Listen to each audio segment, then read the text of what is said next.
اعوذ باللہ من الشیطان الرجیم بسم اللہ الرحمن الرحیم السلام علیکم ورحمۃ اللہ وبرکاتہ۔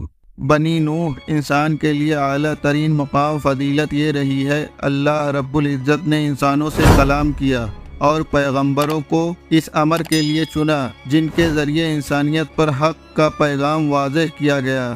اللہ نے جن لوگوں کو اس عظیم کام کے لیے مبعوث کیا ان میں سے ایک جلیل القدر ہستی حضرت موسیٰ علیہ السلام ہیں، جنہیں قوم بنی اسرائیل کی ہدایت کے لیے بھیجا گیا تھا۔ جب حضرت موسیٰ علیہ السلام کو ایک پیغمبر کے طور پہ چنا اور ان پر حق واضح کیا، اور وہ ایک غیر معمولی واقعہ تھا۔ یہ وہ واقعہ تھا جب آپ نے کوہ طور پر تجلی دیکھی۔ اللہ نے قرآن مجید میں اس واقعہ کا اشارہ کرتے ہوئے فرمایا، اور جب پہنچا موسیٰ ہمارے وعدے پر اور کلام کیا اس سے اس کے رب نے بولا، اے میرے رب تو مجھ کو دکھا کہ میں تجھ کو دیکھوں۔ فرمایا، تو مجھ کو ہرگز نہ دیکھ سکے گا، لیکن تو دیکھتا رہ پہاڑ کی طرف، اگر وہ اپنی جگہ ٹھہرا رہا تو مجھ کو دیکھ لے گا۔ پھر جب تجلی کی اس کے رب نے پہاڑ کی طرف تو گر پڑا موسیٰ بے ہوش ہو کر۔ پھر جب ہوش میں آیا بولا، تیری ذات پاک ہے، میں نے توبہ کی تیری طرف اور میں سب سے پہلے یقین لایا۔ دراصل کوہ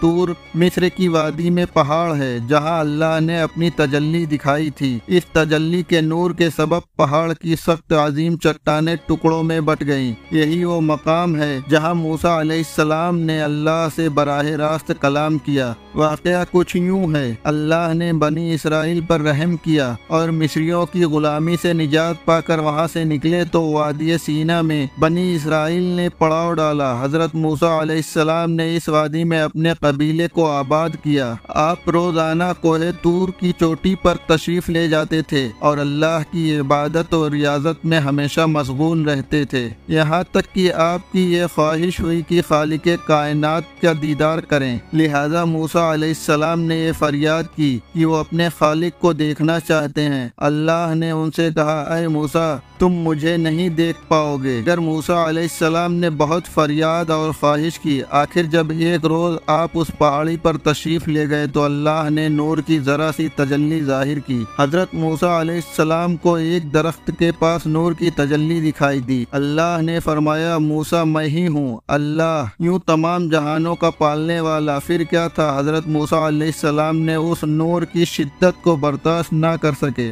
اور گشت کھا کر گر پڑے۔ کوہ طور اس نور کی بے سے جل کر سیاہ ہو گیا۔ موسیٰ علیہ السلام کئی دنوں تک اسی جگہ بے ہوش پڑے رہے۔ جب ہوش آیا تو آپ اس پہاڑ سے نیچے آئے۔ لوگوں نے دیکھا کہ آپ کے اندر ایک غیر معمولی تبدیلی آ گئی تھی۔ آپ کا چہرہ بے حد نورانی ہو گیا تھا، اس حد تک کہ آپ کی طرف کوئی مسلسل دیکھ بھی نہیں پا رہا تھا۔ حضرت موسیٰ علیہ السلام کی نگاہ بہت تیز ہو گئی تھی، آنکھوں میں ایک جلال تھا، دیکھنے والے کا وجود کانپ جاتا۔ یہ سب اس نور کی تجلی کا نتیجہ تھا۔